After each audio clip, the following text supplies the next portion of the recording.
Motive external leader, business coach, life coach Amar चौधरीसँग अपने खून पसीने से कामयाबी का इतिहास रचने वाले मेहनती और ईमानदार लोगों की धरती को नेपाल।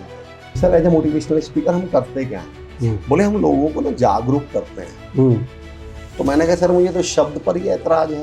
तो भाई पैसे से सच्ची खुशी नहीं मिलती। तो किसने कहा हम पैसा खुशी के लिए कमा रहे हैं? पैसा हम लग्जरी के लिए कमा रहे हैं। लोगों को ऑफिस जाने के लिए मोटिवेशन चाहिए। सर बताइए सैलरी किस लिए मिल रही है भाई? अपना काम करने के लिए मोटिवेशन चाहिए लोगों को। तो आप ना अपने आप को क्या करते रहिए, अपग्रेड करते रहिए। और अपग्रेड करने के 3 टूल हैं सर। विराट कोहली का कोच विराट कोहली थोड़ी है, लिडरशिप, लीड योरशिप। नमस्कार, म अधिवक्ता हरिप्रसाद उम्रे ज्ञानपुञ्ज स्कुल अफ लिडरशिपले उत्पादन गरेको ज्ञानपुञ्ज पडकास्टमा यहाँहरूलाई हार्दिक स्वागत गर्दछु। ज्ञानपुञ्ज स्कुल अफ लिडरशिपले व्यक्तित्व, नेतृत्व, संस्थागत र उद्यमशीलता विकासमा धेरै पहिलेदेखि काम गर्दै आएको कुरा यहाँलाई अवगत नै छ। यो व्यक्तित्व, नेतृत्व, संस्थागत विकाससँगै एन्टरप्रेनरसिप डेभलपमेन्टमा हामीले विभिन्न क्षेत्रका अनुभवी व्यक्तित्वहरूसँग संवाद, छलफल र अन्तर्क्रिया गर्ने गर्दछौँ।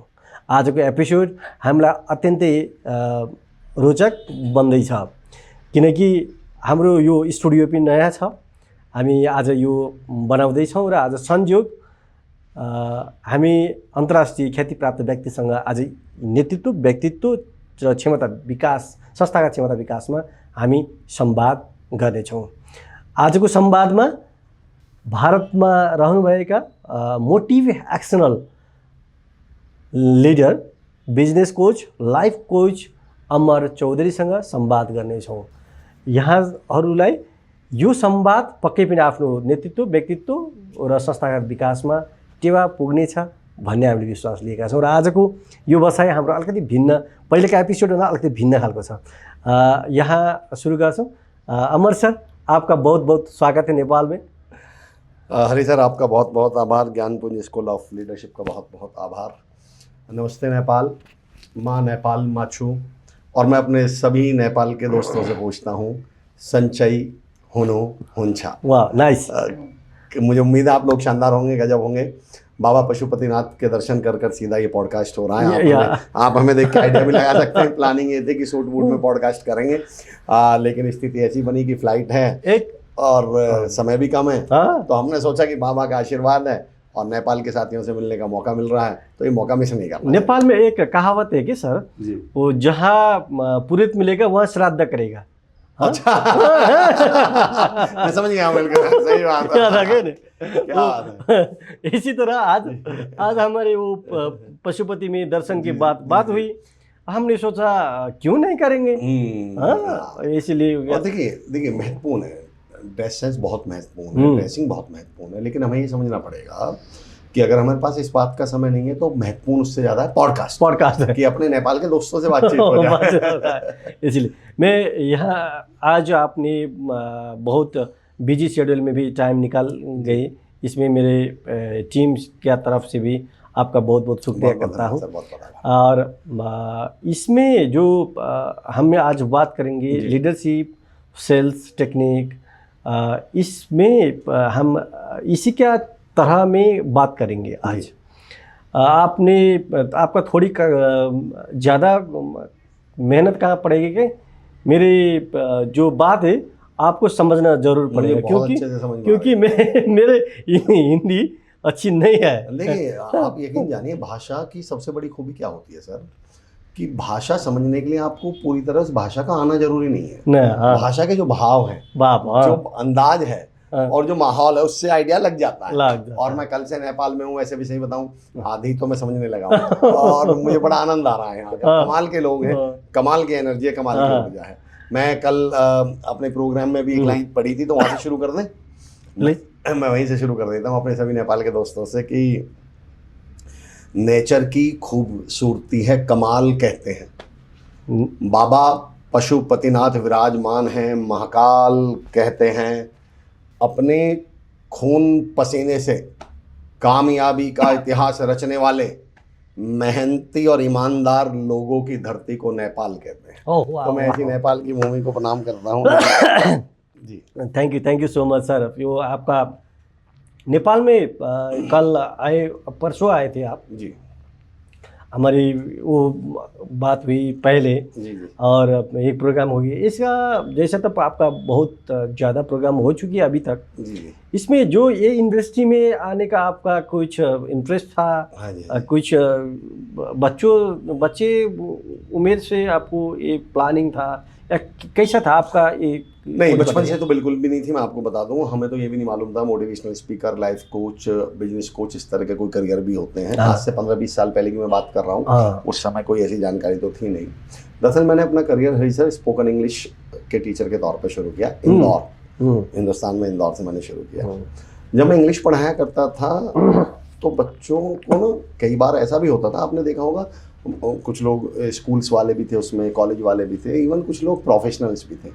अमूमन ऐसा होता है कि किसी दिन आप ऑफिस में लेट हो जाएं या ऑफिस में बड़ा स्ट्रेस हो जाए, आपको तनाव हो जाए, तो आप सोचते हैं आज क्लास बंक कर देता हूँ। मेरे साथ उल्टा होता था। मेरे साथ लोग बोलते थे कि सर आज कॉलेज में ना दिमाग खराब हो गया इसलिए हम तो आपकी क्लास में आ गए सीधा। मतलब उन्हें ऐसा लगता था कि हम कहीं भी परेशान है तो एक बार अमर सर के पास पहुंच जाएं तो कुछ ना कुछ ऐसी बात सुनने को मिल जाएगी, कुछ ना कुछ वाइब्स बदल जाएंगी, एनर्जी बदल जाएगी। तो इंग्लिश के साथ साथ जो मुझे ज़्यादा फीडबैक मिलते थे वो मिलते थे, सर आपकी बातें बड़ी अच्छी लगती हैं, आप मोटिवेट बहुत अच्छा करते हो, आप ना बहुत मुश्किल बातों को बहुत सरलता से कह देते हो। और उस फीडबैक की वजह से मुझे ऐसे लगा धीरे धीरे और फिर एक TTC करके द ट्रेनर्स कैंप, एक बहुत शानदार एसोसिएशन है हिंदुस्तान में, mister Praveen Kumar Rajbhar, Manish Sharma sir, Diwakar sir, Saraswati Chandra sir उसके फाउंडर मेंबर्स हैं, हम भी उसमें से एक हैं। तो वहाँ TTC की शुरुआत हुई। TTC मतलब द ट्रेनर्स कैंप, ट्रेनर्स का एक ग्रुप, क्रॉस लर्निंग प्लेटफॉर्म पर, कमाल।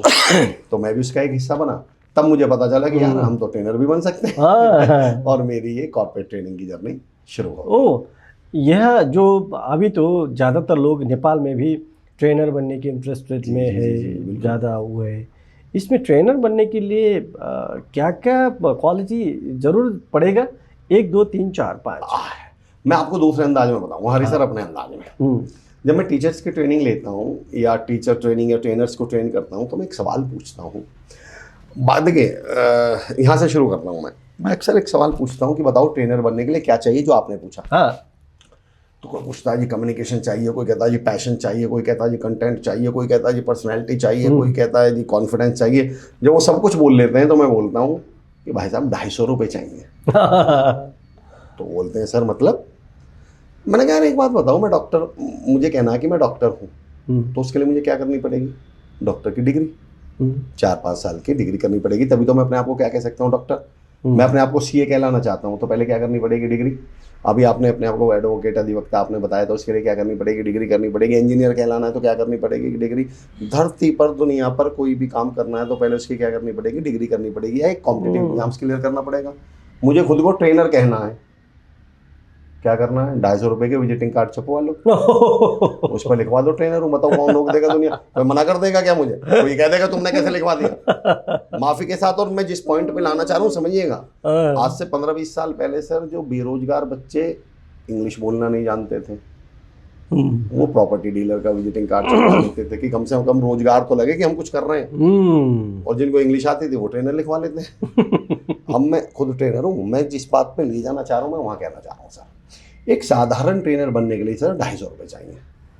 पर वो ट्रेनर जिसके लिए दुनिया सुनने के लिए मतलब पंजों पे खड़ी हो जाए, वो ट्रेनर जो दुनिया में बदलाव ला सके, जो लोगों की जहन में, लोगों की सोच में, लोगों के जीवन में, व्यक्तित्व में, बिजनेस में बदलाव ला सके, वो बनने के लिए फिर इतनी मेहनत चाहिए सर जितनी IAS बनने के लिए नहीं चाहिए, जितनी CA, डॉक्टर, इंजीनियर बनने के लिए नहीं चाहिए। तो सबसे पहले तो आपको ये तय करना पड़ेगा आप ट्रेनर कौन सा बनने वाले हैं। ट्रेनर बनने का मतलब ये थोड़ी है कि मेरे मन में मैंने किसी को देख लिया मैं भी ट्रेनर बनूंगा, नहीं। पहला पॉइंट तो सर ये है। अब जो मेरी तरफ से अगर आप पूछना चाहते हैं तो मैं क्रक्स में, मैं ब्रीफ में बताऊंगा बात को। मेरा एक टॉपिक है सर, जब मैं टीचर्स को, ट्रेनर्स को ट्रेन करता हूं तो मैं उनसे एक सवाल पूछता हूं, आर यू एन इन्फॉर्मर और अ ट्रेनर या टीचर? बोलते हैं सर मतलब इसका क्या मतलब हुआ?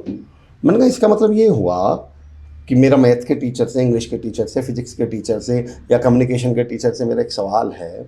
अगर मैं अपने स्कूल में, अपनी क्लास में, कॉलेज में, ट्रेनिंग में ये बता रहा हूँ, मान लो मैं मैथ का टीचर हूँ और मैं कह रहा हूँ 2 और 2 4 होते हैं, मैं ये पढ़ा रहा हूँ, इसमें मेरा क्या रोल है एज ए टीचर या एज ए ट्रेनर? मेरे जन्म से पहले 2 और 2 3.5 हो रहे थे, फिर मैंने जन्म लेके 4 कर दिया क्या? अगर मैं कह रहा हूँ कि डॉग माने कुत्ता होता है, मैं इंग्लिश का टीचर हूँ और पढ़ा रहा हूँ डॉग माने कुत्ता होता है, इसमें मेरा रोल है क्या?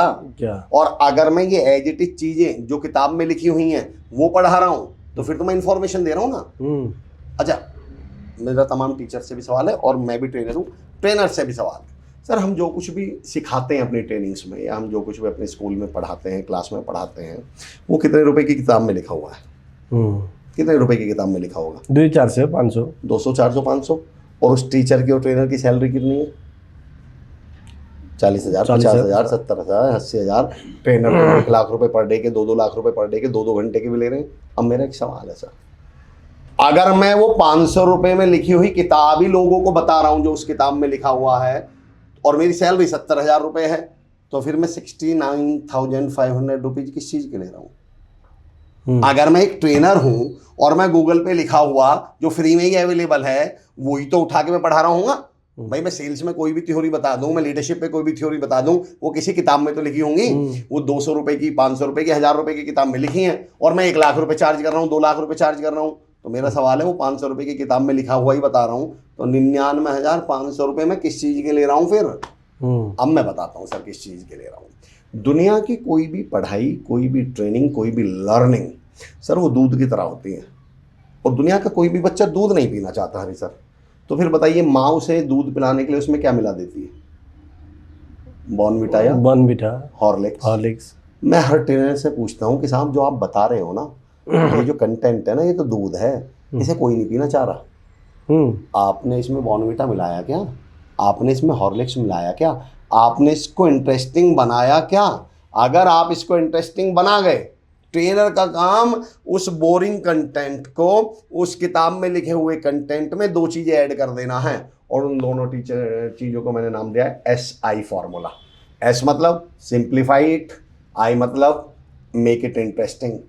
जो कुछ आप सिखा रहे हैं बेसिकली उसको सिंप्लीफाई करना और उसको इंटरेस्टिंग बनाना, ये ट्रेनर का काम है। और अगर ये दोनों काम आप कर सकते हैं तो मैं कहूँगा आइए, ट्रेनिंग फ्रेटर्निटी आपका इंतजार कर रही है।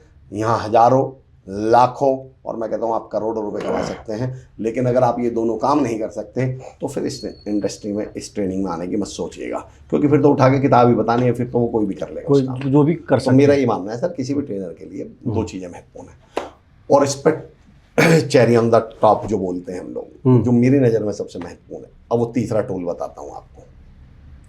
अमूमन होता क्या है सर, सबसे बड़ी गड़बड़ हम क्या कर रहे हैं, मैं एक टीचर ट्रेनिंग के लिए एक स्कूल में गया, जो अभी मिसिंग है हमारी ट्रेनिंग से और टीचिंग से, जो इस समय सबसे ज़्यादा मिसिंग है, वो बताता हूँ अब मैं क्या है। समझिएगा, थोड़ा सा मुश्किल भी उदाहरण है पर बड़ा इंटरेस्टिंग है, बड़ा शानदार है। मुझे लग रहा है जिनको ट्रेनर बनना है उनके लिए तो बड़ा काम आएगा।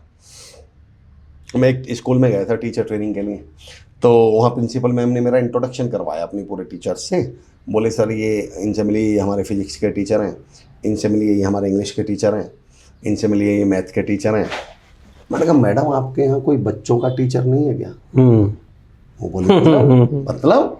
मैंने कहा सर मैथ के टीचर थोड़ी होते हैं मैम, टीचर कोई मैथ के, फिजिक्स के, केमिस्ट्री के थोड़ी होते, इनके तो एक्सपर्ट होते हैं, जानकार होते हैं।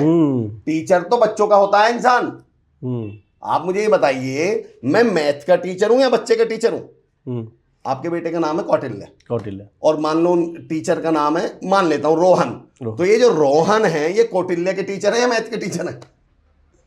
कौटिल्य तो यही कहेगा ना, देखो मेरे टीचर जा रहे हैं। मैथ थोड़ी कहेगा मेरे टीचर जा रहे हैं। मैथ के तो वो जानकार हैं, टीचर वो बच्चों के हैं। अफसोस इस बात का है अब हमारे पास बच्चों के टीचर नहीं बचे। अब हम लोग जो है ना सब्जेक्ट के ट्रेनर तो हैं। मैं लीडरशिप का ट्रेनर हूँ, मैं सेल्स का ट्रेनर हूँ, मैं प्रेजेंटेशन स्किल्स का ट्रेनर हूँ, मैं कम्युनिकेशन स्किल्स का ट्रेनर हूँ। मैं कहता हूँ साहब इनके तो हम जानकार हैं, इनके तो हम एक्सपर्ट हैं। ट्रेनर तो हम लोगों के हैं। हम लोगों से कनेक्ट करना जानते हैं क्या? हम लोगों की स्टेट ऑफ माइंड को समझते हैं क्या? क्या हम लोगों की नीड को समझते हैं क्या? तो जिस दिन हमने एज ए ट्रेनर ये समझना, अब 90% केस में गलती क्या होती है, देखिए 90% केस में आदमी सब्जेक्ट की तैयारी करता है। तैयारी किसकी करनी चाहिए? पीपल साइकोलॉजी की। ऑडियंस डेली बदलेगी, कंटेंट थोड़ी डेली बदलता है। मैं पिछले 10 साल से ट्रेनिंग ले रहा हूँ, कंटेंट तो ऑलमोस्ट सेम सही है। मैं अभी नेपाल में आज जो मैं जिस सेशन में ट्रेनिंग लेके जा रहा हूँ, कल मैं इंडिया में ले जाके ट्रेनिंग लूंगा, सेम ही तो रहेगा। फिर बदलेगा क्या? बदलेगा उस दिन वाली ऑडियंस। और अगर मुझे पीपल साइकोलॉजी समझ में आ गई तो दूसरा पॉइंट सर मेरा ये है कि जब आप तैयारी करें तो कंटेंट के साथ साथ एक फॉर्मूला देता हूं इस पर, जिसको मैंने नाम दिया CID। C मतलब कंटेंट, I मतलब इसको बनाइए इंटरेस्टिंग, और D मतलब डिलीवरी। आपने डिलीवरी की तैयारी करी क्या? आपने कंटेंट की एक लिया, रजिस्टर लिया और आपने 5 PPT बना ली और वो कंटेंट ठीक है, आपने ये तैयारी करी क्या? स्टेज पे इधर से इधर घूमूंगा, इधर से इधर घूमूंगा, 2 बार नीचे उतरूंगा, 4 बार बीच में जाऊंगा, किसी से हाथ मिलाऊंगा, किसी को बीच में खड़ा करूंगा। और जब आप इसकी तैयारी करके नहीं जाते हैं और केवल कंटेंट की तैयारी करते हैं तो या तो वो बोरिंग हो जाएगा, वो डिस्कनेक्ट हो जाएगा, और अगर बिना तैयारी के वो एक्टिविटी कर ली तो आप डिस्कनेक्ट हो जाएंगे। तो मैं ये कहता हूँ कि अगर आपको ट्रेनर बनना है तो 3 चीजें, सिंप्लीफाई करिए, इंटरेस्टिंग करिए, और दूसरा पीपल साइकोलॉजी पर लोगों को समझने पर काम करिएगा। CID formula. बहुत इंटरेस्टिंग बात कली सर ने, जो आपका इंडिया में भी ट्रेनिंग हो रही है, नेपाल में भी हो रही है, उसका कुछ डिफरेंसेस फील हुई है आपका, या ऑडियंस उधर का ऑडियंस में? नहीं, ऑडियंस तो देखिए मैं कहता हूँ शानदार, दोनों ही जगह शानदार है, लाजवाब ऑडियंस है। कल भी हमने जब यहाँ सेशन लिया, हाँ यहाँ मतलब मुझे सबसे अच्छी बात ये लगी, कल के सेशन की अगर मैं बात करूँ, सबसे अच्छी बात ये लगी कि किसी को भी कोई बहुत जल्दबाजी नहीं थी। जैसा ऐसा होता है ना प्रोग्राम, मतलब वो मैंने यहाँ बड़ा एक चीज तो देखी, बड़े कूल लोग थे, सीखने ही आए हैं, ओपन टू लर्न वाले लोग। तो ये हिंदुस्तान में भी, ये तो सब जगह मैं समझता हूँ, जिनको सीखना है अगर ऐसी ऑडियंस मिल जाए तो उससे कमाल कुछ हो नहीं सकता। एनर्जी हो, वाइब्स हो, उस तरह का माहौल हो, तो बड़ा शानदार है सब जगह जहाँ पे भी चल रहा है, और बहुत बढ़िया। हिंदुस्तान नेपाल दोनों जगह मेरा अनुभव बहुत ही शानदार है। आपका ये मोटिवेशनल, ज्यादातर तो बोलता है कि मोटिवेशनल, आपने मोटिवेशनल, और इंडिया का मैं पहले मोटिवेशनल ट्रेनर, उसका भी बड़ा इंटरेस्टिंग क्या है, उसका इंटरेस्टिंग कारण है सर। मोटिवेशनल को समझते हैं पहले हम क्या। जब मैंने अपना career as a motivational speaker शुरू किया, जब मैं शुरू कर रहा था, तो मैंने पूछा जो सीनियर्स हैं उनसे, या जो जिनको मैं जानता था उनसे, कि sir as a motivational speaker हम करते क्या हैं? बोले हम लोगों को ना जागरूक करते हैं। तो मैंने कहा सर मुझे तो शब्द पर ही ऐतराज है। बोले मतलब? मैंने कहा कि जागरूक शब्द पे गौर करिए। जागरूक शब्द क्या कहता है हरी सर? जाग और रुक, जाग और रुक। तो मैंने कहा जब इसको जगाने के बाद रुकवाना ही था तो यार इसकी नींद ही पूरी हो लेने देते हैं, इसको जगाया है क्यों? तो मैंने उस दिन सोचा यार हम जागरूक करके गड़बड़ तो नहीं कर रहे, जाग गए और फिर रुक गए, फायदा क्या हुआ? तो हमने कहा हम लोगों को करेंगे जाग चल। जब जाग ही गए हो तो अब चल निकलो, अब एक्शन लो। और जब आप मोटिव एक्शनल लिखते हैं, AC एक्शनल, तो AC इट बिकम्स अमर चौधरी। तो शायद बाबा पशुपतिनाथ, बाबा महादेव, ईश्वर की भी इच्छा ये थी कि भैया मैं मोटिवेशनल बनूं, तो दैट्स व्हाई इसमें अमर चौधरी। हाँ, दूसरा हरी सर एक चीज बताता हूँ मोटिवेशन को लेकर, आपने बड़ा कमाल का सवाल पूछ लिया था कि मोटिवेशन पे बताता हूँ। मोटिवेशनल स्पीकिंग में आने का भी एक कारण बताता हूँ। एक्चुअली मोटिवेशन को लेकर जो सबसे बड़ा मिथ है, जो सबसे बड़ी गलतफहमी, आपने कभी भी जब भी मोटिवेशन पे बात चलेगी तो 90% लोगों का एक डायलॉग सुनिएगा। पहला कि मोटिवेशन से कुछ नहीं होता, दूसरा मोटिवेशन टेम्परेरी है, और इसे मैं टैपिंग बोलता हूँ। पहले मैं दोनों के जवाब देता हूँ। जब कोई मुझसे बोलता है ना, हम तमाम मोटिवेशनल स्पीकर से सवाल पूछा जाता है, मुझसे नहीं तमाम से पूछा जाता है कि अमर भाई मोटिवेशनल स्पीकर के तौर पर कि मोटिवेशन से कुछ होता तो है नहीं, मोटिवेशन करता क्या है? मोटिवेशन से कुछ होता नहीं है। तो मैं कहता हूँ सबसे पहले तो उनके हाथ जोड़ के मैं आभार व्यक्त करता हूँ कि आपका बहुत बहुत आभार है कि आप रामायण काल में और महाभारत काल में पैदा नहीं हुए। बोले जी मतलब? जो ऐसा बोलते हैं मोटिवेशन से कुछ नहीं होता, बोले जी मतलब? मैंने कहा यार सोचो अगर आप रामायण काल में पैदा हो जाते और जब जामवंत जी हनुमान जी को उड़ने के लिए मोटिवेट कर रहे थे तो तुम तो जामवंत जी से जाके क्या बोलते? अरे बाबा छोड़ो, जिसको उड़ना होगा अपने आप उड़ लेगा, मोटिवेशन से कुछ नहीं होता। तो मैंने कहा तुम तो जामवंत जी को जा रोकते और सीता माता, फिर तो हम वो लंका जाते ही नहीं, फिर तो रावण मरता कैसे? तो मैंने कहा पहले तो आपके आभार है कि आप रामायण काल में पैदा नहीं हुए, और मैंने कहा उससे बड़ा आभार है महाभारत काल में पैदा नहीं हुए। बोले जी मतलब? मैंने कहा वरना दुनिया के सबसे पहले मोटिवेशनल स्पीकर भगवान कृष्ण जब अर्जुन जी को मोटिवेट कर रहे थे तो तुम तो भगवान के काम में टांग अड़ा देते। अरे भगवान छोड़ो, मोटिवेशन से कुछ नहीं होता, जिसको उड़ना लड़ना होगा अपने आप लड़ लेगा। मैंने कहा 2 बातें ध्यान से सुनिए। भगवान राम के सबसे करीब कौन सर? बजरंग बली। सबसे अनन्य भक्त कौन? बजरंग बली। बजरंग बली। कृष्ण जी के सबसे करीब कौन, सबसे सखा कौन? अर्जुन। एक को लड़ने के लिए मोटिवेशन की जरूरत पड़ी थी और एक को उड़ने के लिए। तो मैंने कहा पहले तो डायलॉग बाजी बंद कर दो कि मोटिवेशन से कुछ नहीं होता।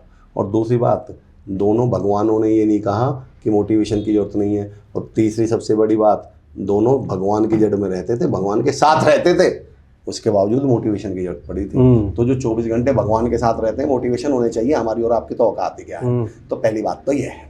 दूसरी बात क्या है हरी सर, हमने मोटिवेशन के साथ ट्रैपिंग कर दी।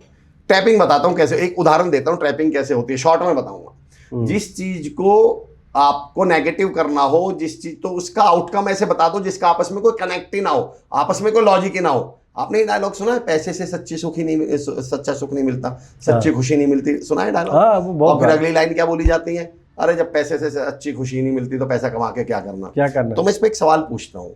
मैंने कहा सर, पानी पीने से भूख मिटती है क्या? नहीं मिटती। तो कल से पानी पीना बंद। हाँ, तिरखा मिटती है। अब हम पानी नहीं पिएंगे। हाँ, बंद कर दें पानी पीना? नहीं सकती। क्यों भाई? भूख ही नहीं मिट रही पानी से तो। क्योंकि पानी का उसका फीचर दूसरी है। तो पानी से भूख नहीं मिटती तो पानी हम भूख मिटाने के लिए पी भी तो नहीं रहे, प्यास मिटाने के लिए पी रहे ना। तो भाई पैसे से सच्ची खुशी नहीं मिलती तो किसने कहा हम पैसा खुशी के लिए कमा रहे हैं? पैसा हम लग्जरी के लिए कमा रहे हैं, पैसा हम कंफर्ट के लिए कमा रहे हैं, पैसा हम सुख के लिए कमा रहे हैं। पैसे से ये कैमरा आता है, पैसे से ये चेयर्स आती हैं, पैसे से ये एसी आते हैं, पैसे से भैया हवाई जहाज में यात्रा होती है, पैसे से मकान बनता है, कार बनती है। हम तो पैसा इसके लिए कमा रहे थे। अब आपने जबरदस्ती का पैसे के बारे में सवाल क्या पूछ लिया? पैसे से सच्ची खुशी नहीं मिलती। इस कमीज को पहनने से भी खुशी नहीं मिलती, बंद कर दूं क्या? इस घड़ी को बांधने से भी खुशी नहीं मिलती तो बंद कर दूं क्या? तो इसका आपस में लॉजिक क्या था? हाँ। अब मोटिवेशन के बारे में क्या डायलॉग बोला गया? इसे क्या है कि वो जिस चीज का भी अपन का वो धर्म जे हो ना, वो निभाना पड़ेगा। जैसा कि पानी का धर्म क्या है? वो प्यास मिटाना है। बस। पैसे का धर्म क्या है? खुशी नहीं, सुख मिलाना। सुख है। पैसे का धर्म खुशी नहीं है। और ये गलत, अब जबरदस्ती क्या करेंगे? पैसे से खुशी नहीं मिलती। और फिर लॉजिक क्या दे देंगे? तो फिर पैसा कमाना है। और दूसरा लॉजिक, पैसा ऊपर लेके थोड़ी जाना है। तो मैं ऊपर जाने के लिए थोड़ी पैसा कमा रहा हूँ, मैं नीचे रहने के लिए पैसा कमा रहा हूँ। ये कौन सा लॉजिक है कि पैसा ऊपर के लेके नहीं जाना तो पैसा ही बंद कर दीजिए? तो बेसिकली ऐसा ही मोटिवेशन के साथ हुआ। मोटिवेशन के बारे में एक डायलॉग दे दिया गया, मोटिवेशन तो टेम्परेरी होता है, मोटिवेशन तो टेम्परेरी होता है। हमसे बहुत सवाल पूछा जाता है कि सर कोई ऐसा तरीका बताओ, हम कुछ दिन के लिए तो मोटिवेट रह लेते हैं, 2-4 दिन के लिए आपके वीडियो या किसी के वीडियो देखते हैं, 2-4 दिन मोटिवेट रहते हैं, फिर ऐसे ही हो जाते हैं। कोई ऐसा तरीका बताओ कि परमानेंट मोटिवेटेड हो जाए। मैं तो ये तो 1 सेकंड में बता दूंगा। मैं कहता हूँ मैं तो ये 1 सेकंड में बता दूंगा। मैंने कहा बस आपसे मेरा एक सवाल है। बोले जी क्या? मैंने कहा मोटिवेशन से अलग इस दुनिया में कोई और एक्टिविटी बता दो, केवल एक एक्टिविटी जो एक बार करने के बाद दोबारा नहीं करनी पड़ती। जैसे खाना खा लिया, दोबारा नहीं खाना पड़ता। ऐसा है? एक बार खाना खा लिया तो जिंदगी में दोबारा नहीं खाना। वो जीवन में एक ही है कि जन्म एक बार होगा और मरण। पानी पी लिया दोबारा नहीं पीना पड़ता, खाना खा लिया दोबारा नहीं खाना पड़ता, सो लिया दोबारा नहीं सोना पड़ता, सांस ले ली दोबारा नहीं सांस लेनी पड़ती, फ्रेश हो ली दोबारा फ्रेश नहीं होने पड़ता।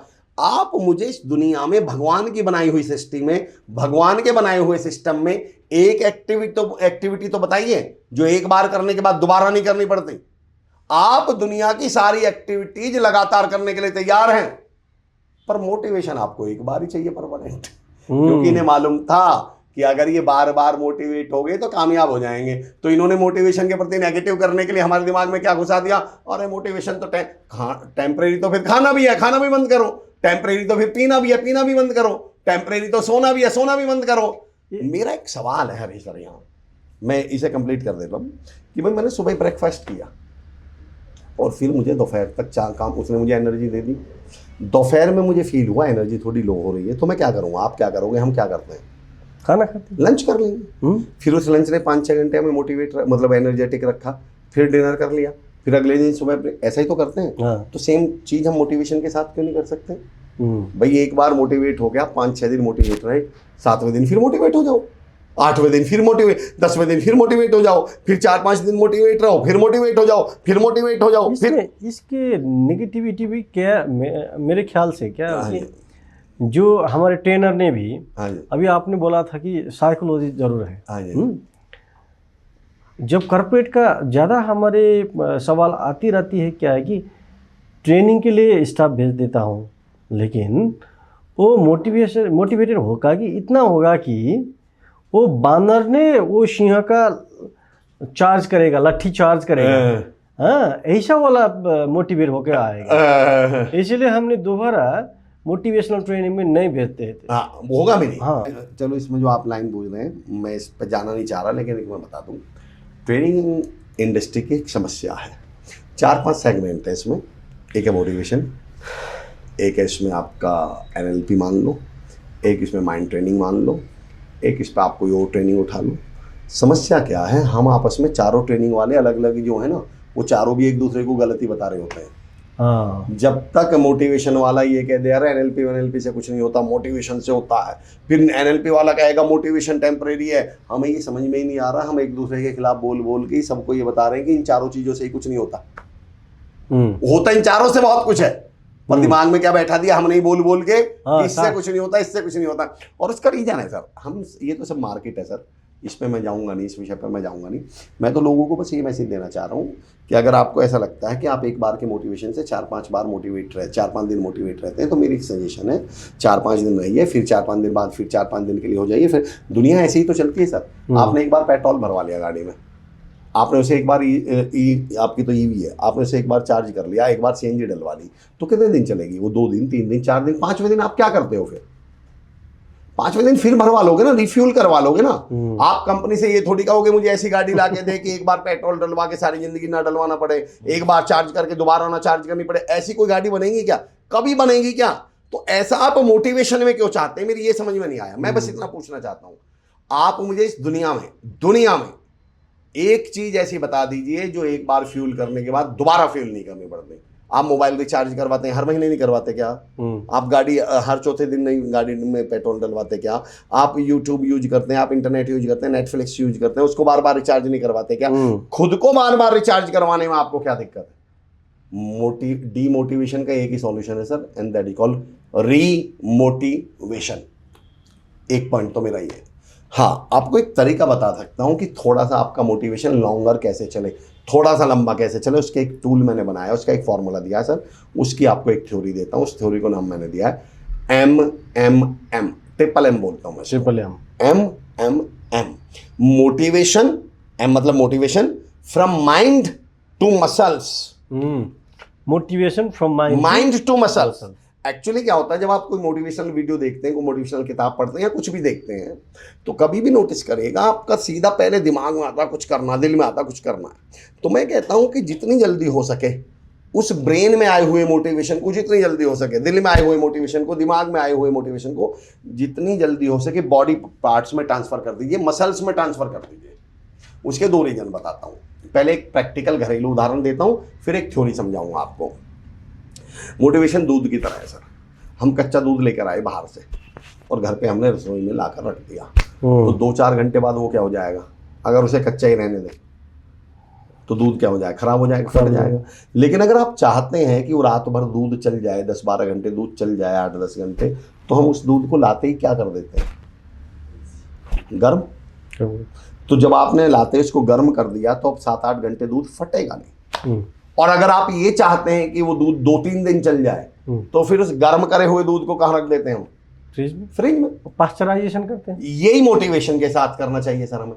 आप किसी ट्रेनिंग प्रोग्राम में गए, आपने किसी मोटिवेशनल स्पीकर को सुना, आपने किसी व्यक्ति को सुना, आप किसी से मिले और आप मोटिवेट हुए, तो आते ही घर उस मोटिवेशन को गर्म कर दो, दोबारा उसको लाके रख मत दीजिए, उसको गर्म कर लीजिए। अब गर्म करने का मतलब क्या है कि उसको रिकॉल कर लो, अरे यार कमाल की बात कही थी, आओ 5 मिनट 10 मिनट और बैठोगा, यार वो क्या बात कही थी इस वीडियो में, आपने सुबह वीडियो देखा था, शाम को एक बार दोबारा गर्म कर लो उसको, यार बड़ी कमाल की बात कही थी, लाजवाब यार, अब ऐसे ही किया करूंगा मैं भी। तो एक बार आपने रिकॉल कर लिया तो उसको क्या कर लिया? गर्म कर दिया। और फ्रिज किसको बोलते हैं? मसल्स को। अब अगर आप उसे मसल्स में ले आए तो परमानेंट हो जाए। पहले मसल्स की ताकत समझा दो सर। हमारी 2 तरह की मेमोरी होती है सर, जिसको मैं बोलता हूँ ब्रेन मेमोरी और मसल्स मेमोरी। ब्रेन तो हम सब जानते हैं, मसल्स बोलते हैं सर हाथ, पांव, आंख, नाक, कान, टंग, शरीर के जितने बॉडी पार्ट्स हैं इनको हम मसल्स बोलते हैं। अब समझिए कौन सी ज्यादा मेमोरी पावरफुल है, लॉन्ग लास्टिंग कौन सी मेमोरी है? ज्यादा लंबी लॉन्ग लास्टिंग मेमोरी है सर मसल्स मेमोरी। मसल सिद्ध करके बताता हूँ सर। आपने 10th 12th में जो कुछ पढ़ा था वो अभी कुछ याद है क्या? उसमें से कितना % याद होगा? बहुत कम। 10%, 5%, यानी लगभग 90% तो आप भूल गए। 10% तो बहुत ज़्यादा मतलब 5% याद है, 95% तो आप भूल गए। लेकिन सर उसी स्कूल में आपने राष्ट्रगान सीखा था, वो याद है क्या? याद है सर। आप 10वीं में पढ़ा, 12वीं में पढ़ा, वो भूल गए। और राष्ट्रगान भी मुझे लग रहा है उसके बाद कभी आपको फेस टू, वैसे तो वास्ता पढ़ा नहीं होगा बहुत ज़्यादा, वो अभी तक याद है। आप दोनों पढ़ाइयों में अंतर समझते हैं? क्यों हम 10वीं 12वीं में पढ़ा हुआ भूल जाते हैं, पर वही बच्चा राष्ट्रगान क्यों नहीं भूलता? जबकि पढ़ाई में ये तय होता है, होशियार बच्चे को याद रहेगा, कमजोर भूल जाएगा। राष्ट्रगान में जो स्कूल का सबसे कमजोर बच्चा उसे भी याद है, और जो सबसे होशियार बच्चा है उसे भी याद है। राष्ट्रगान क्यों नहीं भूल रहा बच्चा? दोनों में अंतर बताऊं सर? एक्चुअली वो जो स्कूल में क्लास में पढ़ाया जा रहा है वो ब्रेन मेमोरी से सिखाया जा रहा है, ब्रेन मेमोरी से याद करवाया जा रहा है। टीचर पढ़ा रहे, बच्चे से क्या बोला जा रहा है, इसको याद करके आना, इसको याद करके आना। लेकिन आप गौर करिए सर, जो राष्ट्रगान है वो आपने ब्रेन मेमोरी से नहीं सीखा।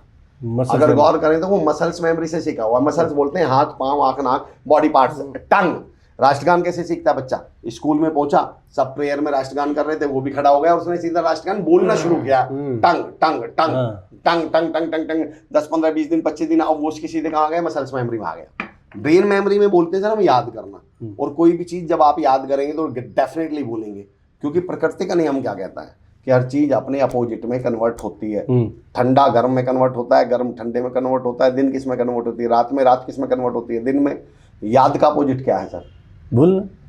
तो जो कुछ आप याद करेंगे उसे क्या करेंगे? भूल जाएंगे। फिर आप मसल्स मेमोरी का क्यों नहीं भूलते? सर साइकिल आती है आपको? आती है। मैं तमाम लोगों से भी पूछ रहा हूँ जो वीडियो देख रहे हैं, आप लोगों को भी साइकिल चलानी आती है? आप में से कुछ लोग ऐसे हैं क्या जिन्होंने साइकिल चलाए हुए 2-4 साल हो गए हो? काफी लोग होंगे। अच्छा, 2-4 साल बाद चलानी पड़ जाए तो चला लेंगे या नहीं? चला लेंगे। 5 साल के गैप के बाद, 10 साल के गैप के बाद। भूलते क्यों नहीं सर? क्योंकि साइकिल आपने याद नहीं करी है। साइकिल आपने मसल्स मेमोरी से, हाथ से हैंडल पकड़ा, पैर से हैंडल मारा, आपने साइकिल की याद करी है, प्रैक्टिस करी है सर? प्रैक्टिस करी। तैरना याद किया है, प्रैक्टिस होती है। प्रैक्टिस। डांस याद करते हैं, प्रैक्टिस होती है। प्रैक्टिस होती है ना। कभी तैरना भूलते, कभी याद करना नहीं, कभी हम तैरना नहीं भूलते एक बार सीखने के बाद, साइकिल चलाना नहीं भूलते, डांस करना नहीं भूलते। कारण जानते हैं? क्योंकि प्रैक्टिस का अपोजिट क्या होता है बताइए? प्रैक्टिस का दुनिया में कोई अपोजिट ही नहीं है। अगर आप गूगल भी सर्च करेंगे तो उस पर लिखा था नॉट प्रैक्टिस। अब ये तो कोई शब्द ही नहीं है। गो का नॉट गो तो हो नहीं सकता, कम का नॉट कम तो हो नहीं सकता। इसलिए जो चीजें आपने प्रैक्टिस से सीखी है सर, वो कभी रिवर्ट नहीं होती जिंदगी में, पलट के नहीं जाती। अच्छा, कोई भी चीज अब आप नोटिस करना आज के बाद। बल्कि मैं तो एक इस पे बड़ा इंटरेस्टिंग एग्जांपल दिया करता हूँ कि पुरानी हिंदी फिल्मों में एक सीन होता था कि आदमी कोमा में चला गया, 2 साल बाद कोमा से वापस आया, न मम्मी को पहचान रहा, न भाई को पहचान रहा, न वाइफ को पहचान रहा, न बच्चों को पहचान रहा, याददाश्त जा चुकी है सर, सब कुछ भूल गया। फिर हम उस आदमी के हाथ में एक गिलास पानी देते हैं तो फिर उस पानी को कान में डालने लगता होगा, वो आंख में डाल लेता होगा, नाक में तो डाल ही लेता होगा। क्या करता होगा उस पानी का? वो पी लेता है। पी लेता है सर। अरे सर वो मम्मी को भूल गए, पापा को भूल गए, वाइफ को भूल गए, ये नहीं बोला पानी मुंह से पिया जाए। उसकी याददाश्त, सब कुछ याददाश्त चली गई, और उसे पानी पीना अब तक याद है कि पानी मुंह से ही पिया जाता है, क्योंकि उसने पानी पीना याद नहीं किया था। पानी पीना कहाँ उसके मसल्स में, प्रैक्टिस किया था, प्रैक्टिस में है, मसल्स में है। इसलिए हमारी समस्या क्या है, हम मोटिवेशन को माइंड में रखते हैं। मैं कहता हूँ जिस चीज के लिए मोटिवेशन मिला है उस मोटिवेशन को माइंड से निकाल के तुरंत किस में ले आओ? मसल्स यानी प्रैक्टिस में ले आओ। आपको जिम जाने के लिए मोटिवेशन मिला था तो अगले दिन से जिम जाना शुरू कर दो। 4-5 दिन बाद जब तक आपका दिमाग डिमोटिवेटेड होगा तब तक आपकी मसल्स क्या हो चुकी होंगी? हैबिचुअल हो चुकी होंगी, उनको आदत पड़ चुकी होगी। अब 8वें 10वें दिन अगर आपका दिमाग ये भी कहेगा नहीं मैं नहीं जाऊंगा, तो मसल्स क्या कहेंगे? नहीं भाई जाएंगे यार, हमारा तो मन जाने का करना है। बॉडी का भी तो अपना मन होता है ना, मसल्स का भी तो अपना मन होता है ना। तो इसलिए मैं कहता हूँ मोटिवेशन पे इस तरह काम करिए, अगर परमानेंट मोटिवेशन चाहिए तो। वो कॉर्पोरेट सेक्टर में लगे हुए हैं। हम अभी ज़्यादातर मोटिवेशन में बात कर ली।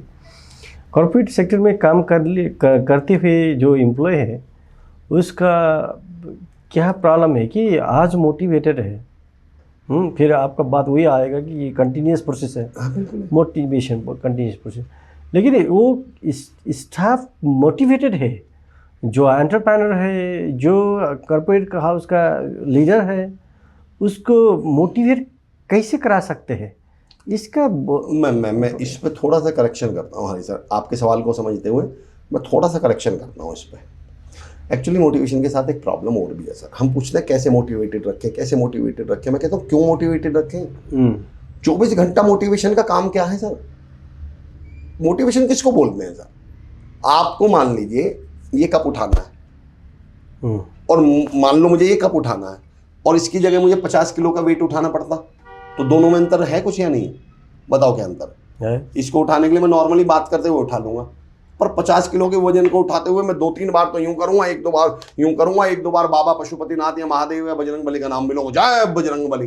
तो मुझे मोटिवेशन तो 50 किलो का वजन उठाने के लिए चाहिए या कप उठाने के लिए मोटिवेशन ही चाहिएगा इसके लिए भी? तो मेरी ये समझ में नहीं आता आदमी को 24 घंटे मोटिवेशन चाहिए क्यों? मतलब आप तो ऐसी बात कर रहे हैं सब्जी लेने जाना है तो भी तोप चाहिए क्या कि मैं तो टैंक के लेके जाऊंगा सब्जी लेने के लिए? अरे सब्जी लेने के लिए तो साइकिल लेके जाओ, बाइक लेके जाओ, या 24 घंटे मोटिवेशन का करेंगे? हमने मोटिवेशन को भी मतलब पता नहीं, समझ में नहीं आ रहा मेरे क्या बना के रखा हुआ है भाई। मोटिवेशन तो जुनून, हिम्मत, हौसला सर, ये किसी से युद्ध लड़ना हो, कोई बहुत बड़े संकट का सामना करना हो, कोई बड़ी मुसीबत आ गई हो, या मुझे लोगों को ऑफिस जाने के लिए मोटिवेशन चाहिए सर, बताइए सैलरी किस लिए मिल रही है भाई? अपना काम करने के लिए मोटिवेशन चाहिए लोगों को, फिर तनख्वाह किस बात की दे रहे हैं आपको? काम तो तनख्वाह से कर लो। अरे मोटिवेशन से तो कोई बड़े काम करना, पेंडेमिक आ जाए या कंपनी संकट में पड़ जाए या कोई बहुत बड़ा प्रोजेक्ट आ जाए, तब कहना कि यार हमें मोटिवेशन चाहिए। नॉर्मल ऑफिस जाने के लिए मोटिवेशन डेली के लिए तो सैलरी बहुत है भाई, उसके लिए तो सैलरी मिल रही है ना आपको, उससे ही चले जाओ। प्रॉब्लम ये, एक तो खामाखा का 24 घंटे मोटिवेशन मोटिवेशन मोटिवेशन नाम डाल दिया। दूसरा क्या है सर, मैं कहता हूँ मोटिवेशन की जो काम है वो समझ लेते हैं पहले। मोटिवेशन का काम सर गाड़ी में चाबी की तरह है। क्या काम है गाड़ी में चाबी का, बताइए? ऑन करना, स्टार्ट करना। उसके बाद गाड़ी में मोटिवेशन चाबी का काम क्या है? कुछ नहीं। मैं भी कहता हूँ यार मोटिवेशन का काम तो आपको घर से निकालना ही तो है, स्टार्ट करना है, वो स्टार्ट करना ही तो है। उसके बाद तो गाड़ी पेट्रोल के दम पे चलाओ, डीजल के दम पे चलाओ, सीएनजी के दम पे चलाओ, ई चार्ज के दम पे चलाओ, या स्टीयरिंग से चलाओ, पहियों से चलाओ, या चलाओगे भी मोटिवेशन से ही। उसके बाद तो जुनून के दम पे काम करिए, मेहनत के दम पे काम करिए, टैलेंट के दम पे काम करिए, स्किल्स के दम। अब तो इनका रोल है ना, मोटिवेशन का काम तो गाड़ी स्टार्ट करना था, कर दी। हम एक्चुअली 24 घंटे मोटिवेशन से काम करवाना चाह रहे हैं। अब जब आप 24 घंटे मोटिवेशन यूज करोगे तो मोटिवेशन तो खत्म ही हो जाएगा। ये तो सर कभी कभी यूज करने की चीज है, ये 24 घंटे यूज करने की चीज थोड़ी है, ये चाय थोड़ी है, ये दूध थोड़ी है। मोटिवेशन तो सर अमृत है, मोटिवेशन तो टैबलेट है, मोटिवेशन तो दवाई है। कभी बीमार पड़े तब खा ली, कभी कोई दिक्कत हो रही हो, सर में दर्द हो रहा हो तब खा ली। ऐसा थोड़ी 24 घंटे दह मोटिवेशन दह मोटिवेशन दह मोटिवेशन। इसमें यही बात खड़क हुई है एंटरप्रेन्योरशिप में। जो एंटरप्रेन्योर है उसका क्या है कि स्किल ह्यूमन कैपिटल मिली नहीं, टीम बहुत स्ट्रांग हुआ नहीं, ये काम करने में बहुत ज़्यादा तकलीफ हुई। इसीलिए जो हमने जो लक्ष्य रखा था वो कंपनी का, वो टारगेट जो था वो मीट करने में बहुत तकलीफ हुई। बिल्कुल ये बोल रहे हैं, इसका कुछ आसानी सॉल्यूशन है? भाई देखिए उस केस में मोटिवेशन चाहिए ना सर। मोटिवेशन हो गया, पर आपने भी बात की बड़ी अच्छी कि स्किल टीम मिली नहीं, एम्प्लॉय थोड़े से टैलेंटेड मिले नहीं, इन पे काम करना शुरू करिए ना। आप स्किल्ड टीम ढूंढिए, टीम स्किल्ड नहीं है तो स्किल्ड करिए भाई। हर चीज आप, एक बात चाहिए आपको, सब्जी बनानी है तो सब्जी में सबसे महत्वपूर्ण क्या है? मान लो नमक है और घर में मिर्च नहीं है तो क्या करूं? मिर्च की कमी, एक काम करता हूँ नमक 1 चम्मच और डाल देता हूँ तो फिर मिर्च की जरूरत नहीं पड़ेगी। ये कोई लॉजिक है? इस बात का कोई सेंस है क्या? भाई आपको जो चीज़ें एंटरप्रेन्योर बनने के लिए चाहिए, एम्प्लॉय कामयाब इंसान बनने के लिए चाहिए, वो तो मिक्स चाहिए ना। मिर्च भी चाहिए, नमक भी चाहिए, गरम मसाला भी चाहिए, धनिया भी चाहिए, हल्दी भी चाहिए, आपको स्किल्स भी चाहिए, आपको प्रेजेंटेशन स्किल्स भी चाहिए, आपको कम्युनिकेशन स्किल्स भी चाहिए। और इनको मोटिवेशन के थैले में रखो, बस इन सबको मिला के थैला मोटिवेशन का रखो। पर ये थोड़ी थैले से ही काम चलता रहेगा। तो नेक्स्ट लेवल पर अपग्रेड योरसेल्फ। इसलिए मैं लोगों से कहता हूं सर, आप मोटिवेशन जैसे ही आए उसे मसल्स में ले आओ और फिर खुद के अपग्रेडेशन पे काम करिए। Upgrade your self. अपग्रेड करने के टूल बता देता हूं मैं सर। अपग्रेड क्या है, पहले मैं उसका एक उदाहरण देता हूं। अपग्रेडेशन से मेरा मतलब क्या है? मेरे बड़े भाई ताऊ जी के बेटे राजीव चौधरी, जिनको मैं अपना आदर्श मानता हूं, वो हमेशा मुझसे कहा करते थे कि बढ़िया से खूब, खूब से बेहतर तलाश कर, और दरिया अगर मिले तो समंदर तलाश कर। मतलब हमेशा नेक्स्ट लेवल पर जाने की सोचिए। पर सवाल ये, नेक्स्ट लेवल पर आप जाएंगे कैसे? इंग्लिश में एक बड़ी मशहूर बुक है sir, what have brought you here will never take you there. जो आपको यहाँ तक लेकर आ गया, टैलेंट, मेहनत, हिम्मत, हौसला, पर्सनैलिटी, जो कुछ यहाँ तक लेकर आया है वो यहाँ तक नहीं लेके जाएगा। इसके लिए आपको इससे ज़्यादा का मोटिवेशन चाहिए। इस यहाँ से यहाँ तक के लिए फिर अब आपको ज़्यादा टैलेंट चाहिए, ज़्यादा स्किल्स चाहिए, ज़्यादा रेगुलरिटी चाहिए, ज़्यादा कंसिस्टेंसी चाहिए, ज़्यादा डिसिप्लिन चाहिए। आप सेम, भाई मुझे यहाँ से 10 किलोमीटर जाना है, 5 किलोमीटर जाना है तो मैं ऑटो कर लूँ, पर 100 किलोमीटर जाना है, कोई ऑटो थोड़ी जाते हैं 100 किलोमीटर सर। 100 किलोमीटर के लिए तो बस चाहिएगी ना। और मुझे 500, 700, 800, 1000 किलोमीटर, 1200 किलोमीटर जाना है, 1500 किलोमीटर जाना है, तो फिर भाई मुझे ट्रेन चाहिए। और मुझे दूसरे ही देश जाना है तो फिर तो फ्लाइट चाहिए ना। तो आप ना अपने आप को क्या करते रहिए, अपग्रेड करते रहिए। और अपग्रेड करने के 3 टूल हैं सर। आप अपने आप को सिर्फ 3 ही तरीके से अपग्रेड कर सकते हैं। पहला पढ़ना, दूसरा सुनना और तीसरा देखना। पढ़ना, सुनना, देखना। हरी सर, हम इस दुनिया में जो कुछ भी जानते हैं, कभी उनके रिसोर्सेज सोचिएगा। जो कुछ भी आप जानते हो उनके 3 ही रिसोर्सेज हैं, पहला सुनना, दूसरा पढ़ना और देखना। मैं उदाहरण देता हूँ, इसको घड़ी बोलते हैं। मुझे और आपको कैसे मालूम, हमें और आपको कैसे मालूम? भैया तो हमने सुना है, कोई बोल रहा था घड़ी, हमने भी सुन लिया कि ये घड़ी है। या कहीं घड़ी का फोटो बना था, उसके नीचे लिखा था घड़ी, तो पढ़ा, सुना, देखा, 3 ही तो काम हुए। आपका नाम हरिप्रसाद है, मुझे कैसे मालूम, मैंने सुना। मेरा नाम अमर चौधरी, आप लोगों को कैसे मालूम हुआ, चलो बताइए। आपने अभी सुना या नीचे लिखा हुआ देखेंगे अमर चौधरी। 2 और 2 4 होते हैं, पढ़ा, लिखा या देखा। भाई पढ़ा, सुना या देखा। हम कहाँ बैठे हैं, काठमांडू में, कैसे पता शहर का नाम काठमांडू है? पढ़ा है, सुना है, देखा है। मैं हिंदुस्तान से हूँ, कैसे पता चला आपको? आपने पढ़ा, सुना या देखा। तो हम जो कुछ भी जानते हैं, या तो वो पढ़ते हैं, या उसे सुना है, या हमने वो देखा है। अब मेरा एक सिंपल सा सवाल है, आपने पिछले 4-5 सालों में ऐसा क्या पढ़ा है, ऐसा क्या सुना है, ऐसा क्या देखा है कि आप 50,000 से 5 लाख के लेवल पर आ जाते हैं? आप 5 लाख से 10 लाख पर आ जाते हैं, 10 लाख से 20 लाख पर आ जाते हैं। अफसोस ये है हरी सर, पढ़ते हम नहीं, सुनते हम नहीं, देखते हम नहीं। पढ़ाई के नाम पे रील चल रही है, देखने के नाम पे रील देख रहे हैं। कंटेंट डेवलपमेंट की बजाय कंटेंट के नाम पे भी रील देख रहे हैं। और फिर चाहते हैं कि सर मेरी सेल्स होनी चाहिए, सर मेरा बिजनेस ग्रो करना चाहिए, सर मैं एंटरप्रेन्योर बनना चाहूँ। ज्ञानपुंज स्कूल ऑफ लीडरशिप में देख रहा हूँ, कितना कमाल का काम कर रहे हो आप। मैं कहता हूँ बताइए, आपने कब ये प्लान करा कि नहीं यार मैं कॉल करता हूँ ज्ञानपुंज स्कूल ऑफ लीडरशिप पे और पता करता हूँ, सर लीडरशिप ग्रो करनी है अपनी, क्या करूँ सर? मुझे अपनी प्रेजेंटेशन स्किल से ग्रो करनी है सर, मुझे अपनी अपना प्रेजेंटेशन स्किल से, पर्सनैलिटी, अपने कम्युनिकेशन, इन पे काम करना है। करिए, काम हो जाएगा, आप अपने आप नेक्स्ट लेवल पर आ जाएंगे। ये परमानेंट सॉल्यूशन होता है इन चीज़ों का। अच्छा जी, आज हमारी मौका मिली और अच्छी तरह से बात होती रहती है। जो नेपाल में अभी ज्ञानपुंज स्कूल ऑफ लीडरशिप 5 ईयर से बेसिकली 3 थीम में काम कर रहे हैं। इसमें build human skilled human capital, empower entrepreneurship, develop leadership, इसमें काम कर रहे हैं हम। इसमें जो आपने ज्ञानपुंज से भी एसोसिएट हुई थी, कल हुई प्रोग्राम भी हुई, इसमें कुछ ज्ञानपुंज का और बेहतर बनाने और अपग्रेड करने के लिए कुछ आपका सोल्यूशन? बिल्कुल मेरा सजेशन है हर्षा, एक तो आप कमाल का काम कर रहे हैं, मुझे आपकी टीम और आपके बीच में कोऑर्डिनेशन बहुत शानदार लगा। दूसरा, आपका थॉट प्रोसेस बहुत क्लियर है, आप अच्छी तरह जानते हैं आप एक्चुअल में करना क्या चाहते हैं। पर जैसे आप एंटरप्रेन्योरशिप पे काम कर, आप तो बढ़िया कर रहे हैं, कीप इट अप। हाँ, इसको जितना आप बड़ा, जैसे आपने पॉडकास्ट शुरू किया है, एक टूल मैं आपको दे देता हूँ। एक चीज़ होती है सर बढ़िया, और एक होता है बड़ा। मैं कहता हूँ एक समय के बाद आप बढ़िया नहीं बन सकते, और फिर बड़े होने पे काम करना शुरू करिए। आप लड्डू बना रहे हो, एक समय के बाद, भाई पहले आप लड्डू में बेकार मीठा यूज कर रहे थे, फिर आपने उसकी जगह अच्छा मीठा यूज करना शुरू कर दिया। पहले आप लड्डू में हो सकता है हल्का बेसन यूज कर रहे थे, फिर आपने महंगा बेसन यूज करना शुरू कर दिया। पर एक दिन तो ऐसा आएगा कि अब उसके बाद आप क्वालिटी इससे ज़्यादा इंप्रूव क्या करेंगे भाई, एक दिन तो ख़त्म ही हो जाएगी ना। तो मैं कहता हूँ बढ़िया से ज़्यादा फिर आप बड़े होने पे काम करना शुरू कर दीजिए, अपने को रेंज को बढ़ाना शुरू करिए, आपको अपने आप को आई वुड से कि कहते हैं ना कि अपने आप को विस्तार देना शुरू कर दीजिएगा। तो अगर हो सके तो ज्ञानपुंज को जितना आप विस्तार दे सकते हो, आज आप काठमांडू में काम कर रहे हैं, नेपाल में काम कर रहे हैं, मैं तो कहता हूँ आप इंडिया में काम करिए, आप बांग्लादेश में भी अभी होकर आए हैं। तो जितना आप इसको एक्सपेंड करेंगे उतना आप लोगों की ज़्यादा मदद कर पाएंगे। एक आपने टर्म यूज करी है एंटरप्रेन्योर, इसमें एक टर्म दे देता हूँ मैं उन लोगों को जो एंटरप्रेन्योर बनना चाहते हैं, और मैं चाहता हूँ आपके माध्यम से भी तमाम लोगों तक ये पहुँचे। 90% केस में क्या होता है सर, एक आदमी जॉब कर रहा होता है, नौकरी कर रहा होता है, फिर उसके दिमाग में रील देख रखी होती है उसने, फिर उसने सुन रखा होता है तुम तो कॉर्पोरेट स्लेव हो, पता चलता है कि तुम तो नौकरी कर रहे हो, दूसरों की गुलामी कर रहे हो, फिर उसके दिमाग में आता है मैं खुद का मालिक बनूंगा। पहली बात तो ये दुनिया का सबसे घटिया कारण है एंटरप्रेन्योर बनने का।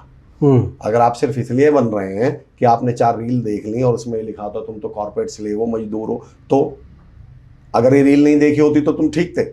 मतलब तुम्हारा तो मोटिवेशन ही क्या है, वो रील है, कोई रियल तो रीजन नहीं है आपके पास, पहली बात। लेकिन जिस पॉइंट पे मैं आ रहा हूं, मैं तो कुछ दूसरा पॉइंट है मेरा, मैं एंटरप्रेन्योर की जगह एक वर्ड यूज करता हूं सर, एक टर्म मुझे बहुत पसंद है, दैट इज कॉल्ड इंट्राप्रेन्योर। अब ये एंटरप्रेन्योर क्या होता है सर? एंटरप्रेन्योर वो होता है, एंटरप्रेन्योर वो होता है सर जो नौकरी काम धंधा छोड़ दे और फिर अपना काम धंधा शुरू कर दे।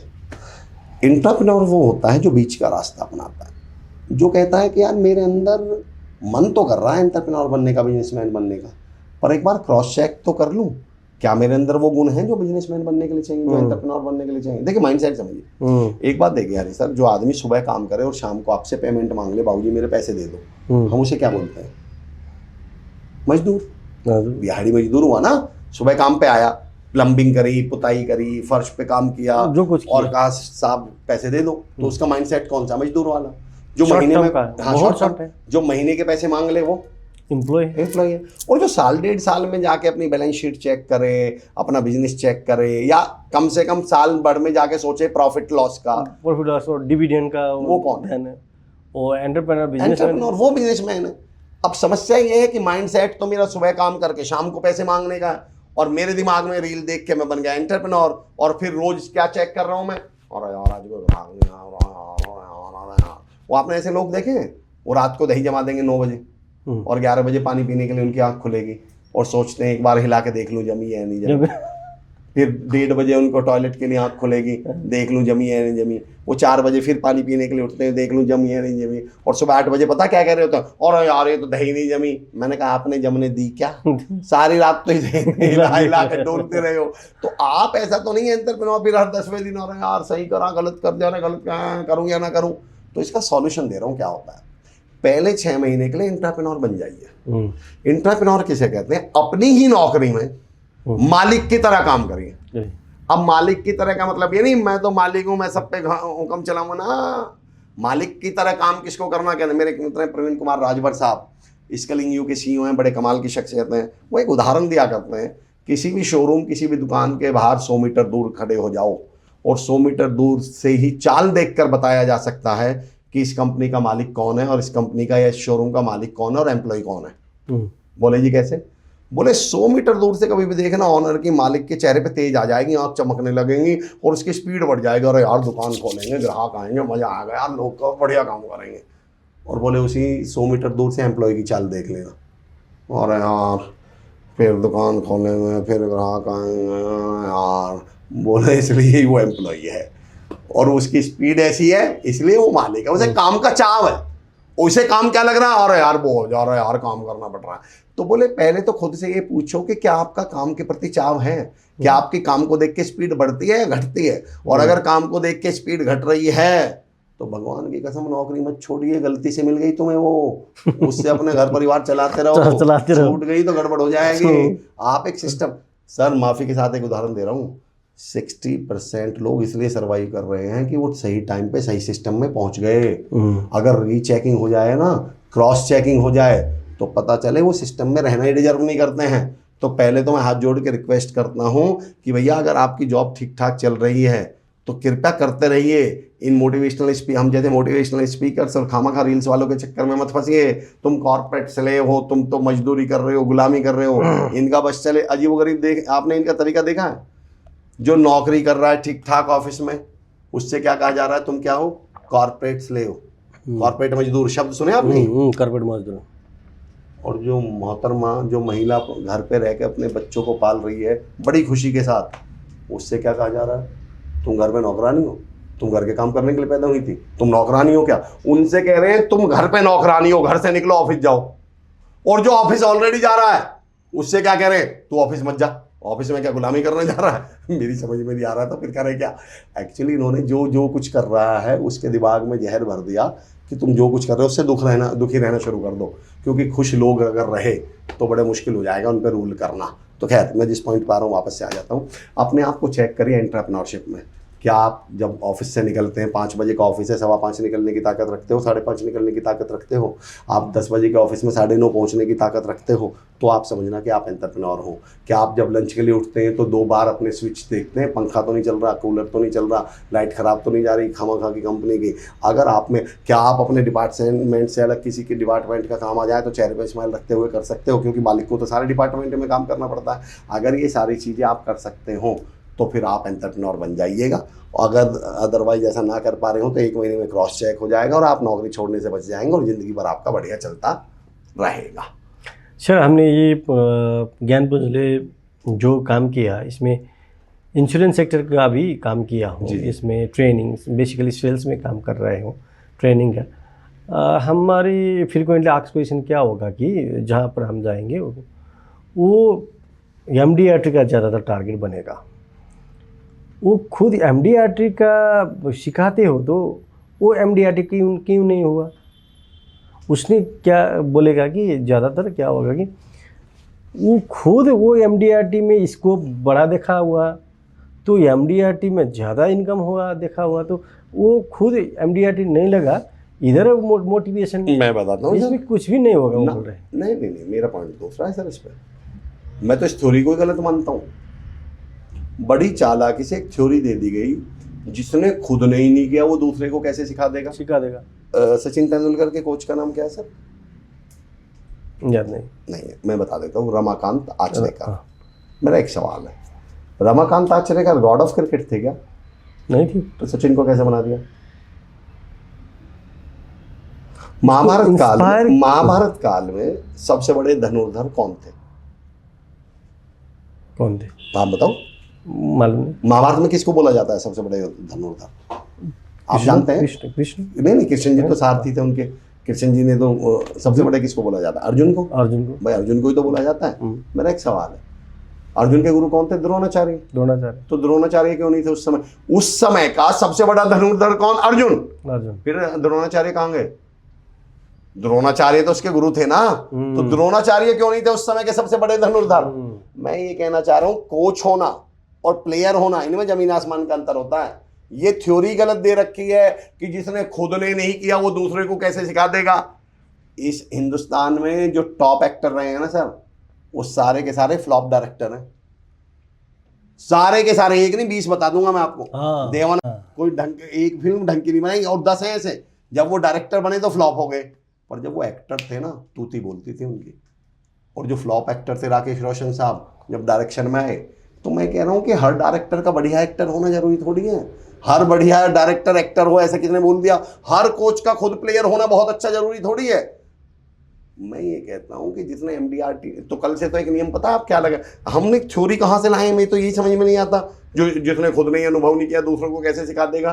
तो मान लो कल को किसी को टीबी हो जाए और वो डॉक्टर के पास जाए, तो डॉक्टर से पहले सवाल क्या पूछेगा? तुझे कभी टीबी हुई है?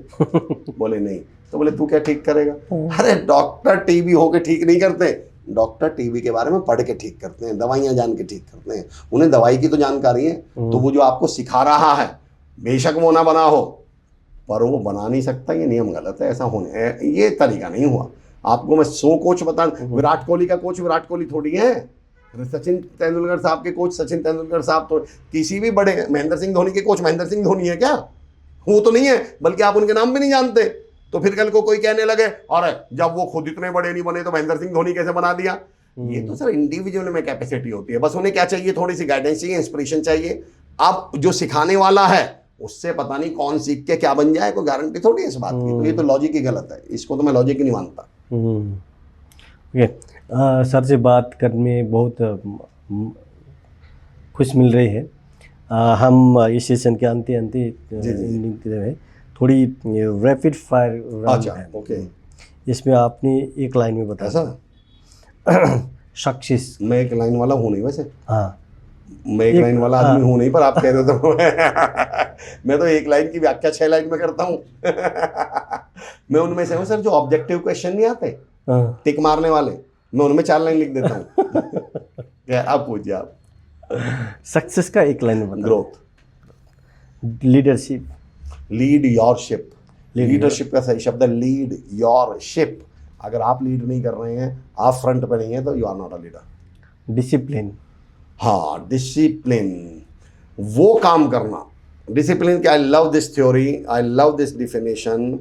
जरूरी काम को तब भी करना जब आपका मन ना कर रहा हो, दैट इज कॉल्ड डिसिप्लिन। दो फॉर्मूले हैं, काम जरूरी होना चाहिए और फिर मन कहे। दुनिया की सबसे गलत थ्योरी है वो करो जो तुम्हारा मन कहे। मैं कहता हूँ इससे घटिया थ्योरी दुनिया में नहीं हुई।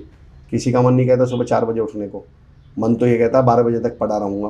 कोई मन की मानना थोड़ी है, मन तो रात के 2 बजे तक इंस्टाग्राम चलाने का कहता है, मानते रहें क्या?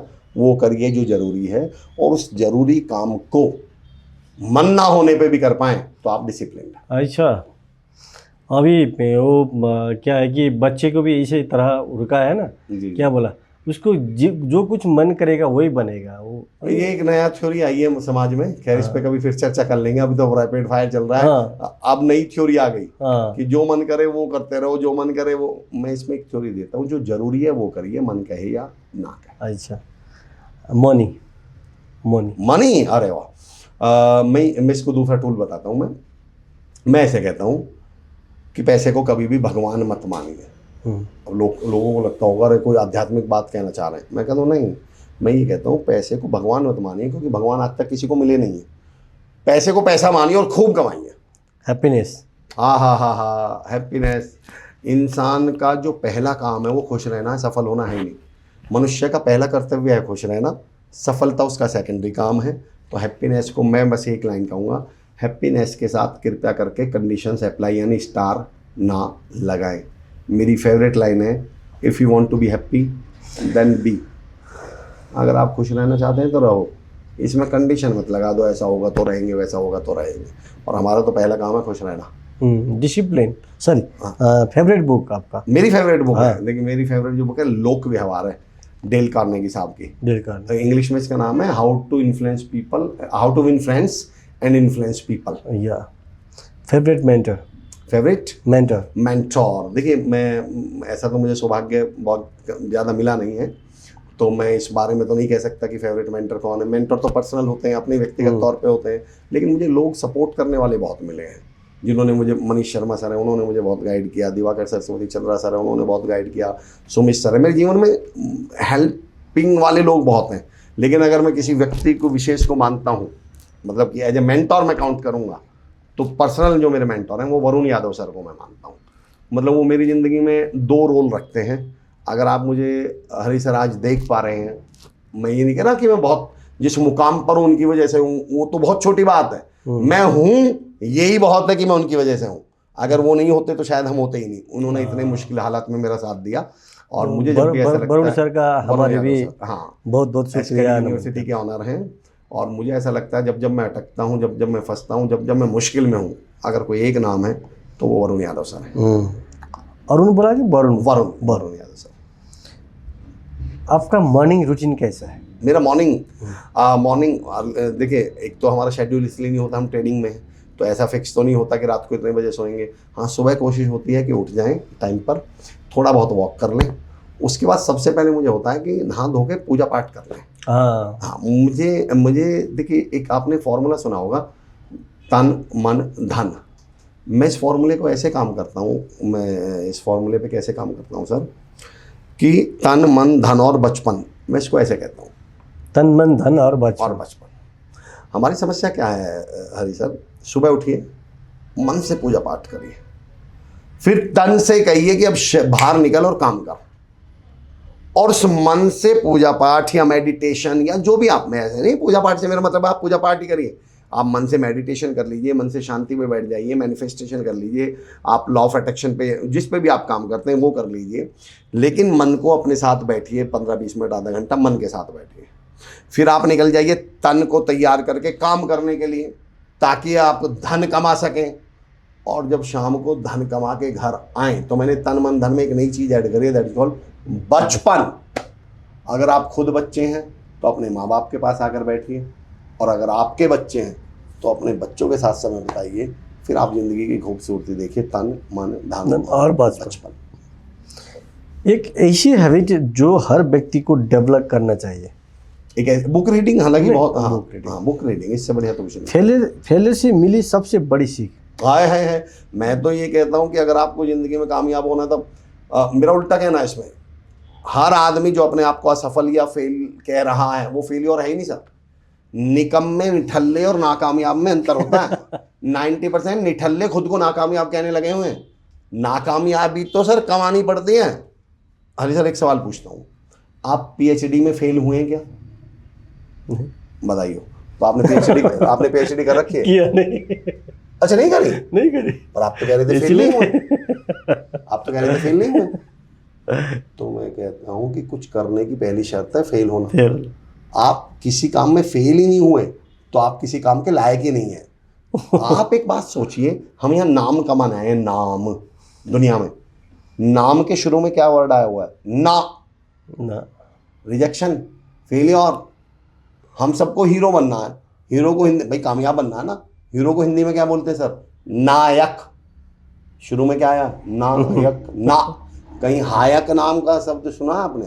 कहीं हाम नाम का शब्द सुना है? तो फेलियर तो सर आपको कामयाबी तक 1 2 3 4 5 6 7 8 सिंगल डिजिट, इसको डबल डिजिट यानी 10 में कन्वर्ट होना है, 10 में बदलना है। तो इस 8 को 10 को तक पहुंचने को किससे गुजरना पड़ेगा? किस बीच में क्या है? 8 और 10 के बीच में क्या है? नो है। नो माने रिजेक्शन, नो माने failure. Single digit double digit में कन्वर्ट ही कब होगी? जब वो 9 से गुजर जाए। और डबल ट्रिपल में कब होगी? जब 2 बार 9 से गुजर जाए। 99 नो। और डबल ट्रिपल डिजिट 4 डिजिट में कब कन्वर्ट होगी? जब 3 बार 9 से गुजर जाए। तो मैं कहता हूँ जो नो आ रहा है वही तो आपको नायक बनाने आया है। वो ये सहारा ना हो तो परेशान हो जाएं और मुश्किलें जान ही ले लें अगर आसान हो जाएं। तो ये तो मुश्किलें तो। युवा के लिए एक संदेश। जिस ओर जवानी चलती है उस और जमाना चलता है। मेरे आप लोगों से, युवाओं से मैं सैल्यूट करता हूँ। इस समय इस दुनिया को चलाने में जो युवाओं का योगदान है उस धरती पर किसी का नहीं है। बस मैं ये कहता हूँ कि आप अगर हो सके तो अपने आप पर काम करना शुरू करिए। अपने को समझना, अपने को समय दीजिए। मोबाइल के साथ दिक्कत क्या होगी सर? मोबाइल जिसने बनाया था उसने एक लाइन बोली थी कि मैं एक ऐसा इक्विपमेंट बना रहा हूँ, एक ऐसा टूल बना रहा हूँ, एक ऐसी मशीन बना रहा हूँ जो लोगों का समय बचाएगी। और वो लोगों का समय खा गई। तो मैं युवाओं से तो कहूँगा इस मोबाइल को अपनी ताकत बनाइए, बस अपनी कमजोरी मत बनाइएगा। आप में इतनी पोटेंशियल है, आप में इतनी क्षमता है, आप इस दुनिया को बदलने की ताकत रखते हैं।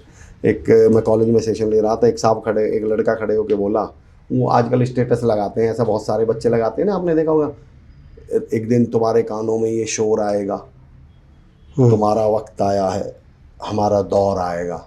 तो मैं बस इन लोगों से ऐसे बोलता हूँ, ये दौर आएगा कैसे? ये सोफ़ा पे पड़े पड़े व्हाट्सएप पे स्टेटस लगाने से आएगा क्या? तो मैंने कहा जैसे तुम सोफ़ा पे पड़े पड़े सारे दिन मोबाइल चला रहे हो, दौर का तो पता नहीं, किसी दिन दौर आ जाएगा। तो मैं कहता हूँ बस उठिए, काम करिए, मेहनत करिए, आपको दुनिया की कोई ताकत नहीं रोक सकती युवाओं को। लाइफ का अल्टीमेट पर्पस। पर्पस है मेरे तो खुश रहना सर। मैं सही बताऊँ, मेरी ज़िंदगी का तो अल्टीमेट 2 ही पर्पस है। एक तो खुश रहना और दूसरा वैल्यू ऐड करना। मैंने एक शब्द पे गौर किया सर जीवन में। हम सब ना इस पृथ्वी पर आने के बाद एक शब्द, एक सवाल की तलाश में है कि मैं कौन हूँ। और मैंने इस सवाल का जवाब ढूंढा सर। इंग्लिश में एक वर्ड होता है कॉन्ट्रीब्यूशन। कॉन्ट्रीब्यूशन में शुरू में क्या वर्ड आया? कौन। हमारा जो इस दुनिया को, इस देश को, इस समाज को, इंसानियत को, मानवता को कॉन्ट्रीब्यूशन है, हम वही हैं। हम आतंकवाद दे रहे हैं तो आतंकवादी हैं, दवाई दे रहे हैं तो डॉक्टर हैं, पढ़ाई दे रहे हैं तो टीचर हैं। तो बस मेरा तो मकसद 2 ही है, एक तो मैं खुश रहूं, दूसरा मैं कंट्रीब्यूट कर सकूं दुनिया को, समाज को, सोसाइटी को। That's my ultimate purpose. अगले 5 इयर्स में आप खुद को कहाँ देखते हैं? अरे मैं देखता हूँ कि मैं दुनिया का सबसे मशहूर लाइफ लीडरशिप और बिजनेस कोच हूँ। मैं करोड़ों लोगों की ज़िंदगी को बदलने की ताकत रखता हूँ, क्षमता रखता हूँ। और उस क्षमता का, ताकत का ईश्वर की आशीर्वाद से एग्जीक्यूशन भी हो पा रहा है। मैं ये देखता हूँ सर। नेपाल और हिंदुस्तान का युवा के लिए आपका अंतिम संदेश क्या है? मैं कहता हूँ युवा को पलट के लिखेंगे तो वो वायु बन जाता है। और वायु को कोई भी ताकत वायु को नहीं रोक सकती। आप लोग वायु हैं, आप दुनिया की कोई ताकत नहीं रोक सकती। लेकिन बस मैं ये कहता हूँ कि आप इस ताकत का प्रयोग करते कहाँ हैं, कि डिस्ट्रक्शन में या कंस्ट्रक्शन में, बस इतना ध्यान रखिएगा। ज्ञानपुंज स्कूल ऑफ लीडरशिप जैसे प्लेटफॉर्म्स देश निर्माण में क्या भूमिका खेल सकते हैं? कमाल की भूमिका निभा रहे हैं आप सर। मैंने अभी थोड़ी देर पहले एक बात कही थी, आपने जब पूछा था वो कोच वाली बात, तो मैं आपको एक एग्जांपल डेडिकेट कर देता हूँ। ज्ञानपुंज स्कूल ऑफ लीडरशिप जैसी जितने भी इंस्टीट्यूशन से, और आप कमाल का काम कर रहे हो सर। एक बार एक गाय जंगल में चरने जाती है, तो गाय के पीछे ना शेर पड़ जाता है उसको। गाय भागती है, शेर दौड़ता है, गाय भागती है, शेर दौड़ता है। अचानक गाय दलदल में गिर जाती है, पीछे से शेर भी कूद जाता है। अब दोनों को ही नहीं मालूम था कि दलदल है।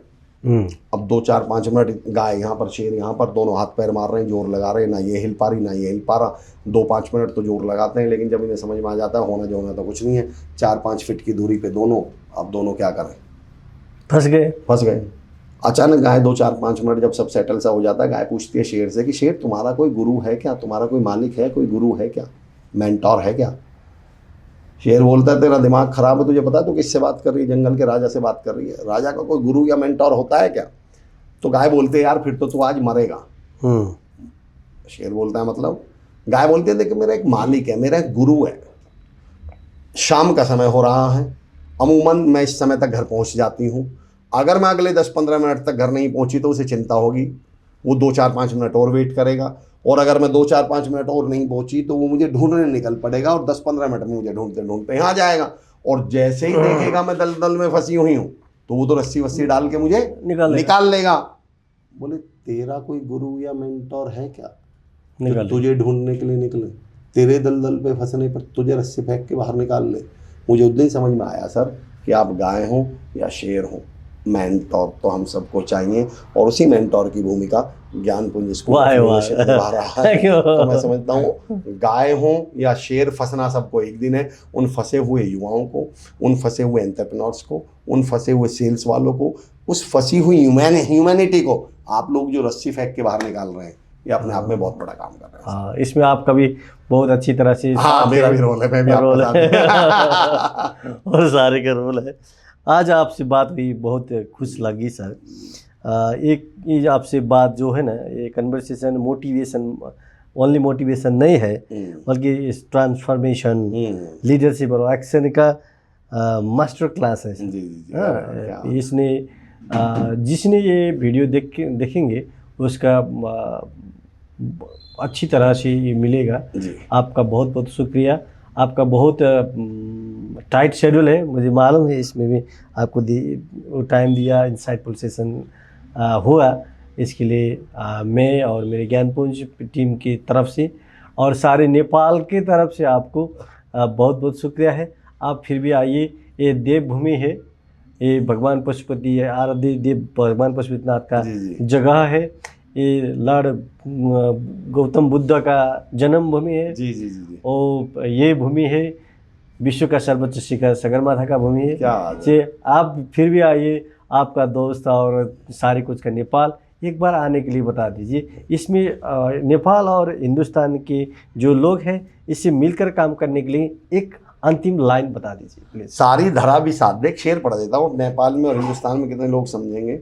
देखिए सर, हाइड्रोजन और ऑक्सीजन आपने कहा मिलकर काम करें, उसके लिए कहा तो H2O मिलके क्या बन जाता है? पानी।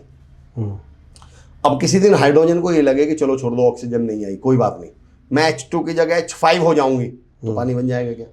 नहीं। H10 हो जाऊंगी, बन जाएगा क्या? या ऑक्सीजन कहे मैं O10 हो जाती हूँ, नहीं। जब ये दोनों मिलेंगे तब पानी बनेगा। तो डॉक्टर कुंवर बेचैन साहब का शेर है कि सारी धरा भी साथ दे तो और बात है, पर तू जरा भी साथ दे तो और बात है। और चलने को तो एक पाँव से भी चल रहे हैं लोग, पर दूसरा भी साथ दे तो और बात है। तो हिंदुस्तान नेपाल, जैसा आप कह रहे थे, दोनों पैर एक साथ मिल गए तो यकीन जानिए दुनिया में इतिहास रच सकते हैं। और आपने बिल्कुल सही कहा, देवभूमि नेपाल को मैं एक बार पुनः प्रणाम करता हूँ। बाबा पशुपतिनाथ का आशीर्वाद हम सब पर बना रहे। मेरे लिए तो बड़ा विशेष दिन है आज, बड़े शानदार दर्शन हुए, आपकी वजह से हुए। आपको पुनः आभार। ज्ञानपुंज स्कूल ऑफ लीडरशिप को बहुत बहुत आभार। बहुत बहुत आभार, बहुत बहुत धन्यवाद दोस्तों, बहुत बहुत। दर्शक, आज हामी ज्ञानपुंज पडकास्टमा नयाँ श्रृङ्खला जुन हामी नयाँ ठाउँबाट यो सुट गरेका छौँ, र आज हाम्रो सौभाग्य विश्व प्रसिद्ध motivational business coach, life coach, mentor Amar Chaudhary सँग हामी संवाद छलफल गऱ्यौँ। यो भिडियो हजुरको मोटिभेसनलाई ट्रान्सफर्मेसन र लिडरसिपमा कसरी ढाल्न सक्नुहुन्छ भन्नेसँग महत्त्वपूर्ण रहेको हुँदा अन्तिम समय हेर्नु होला।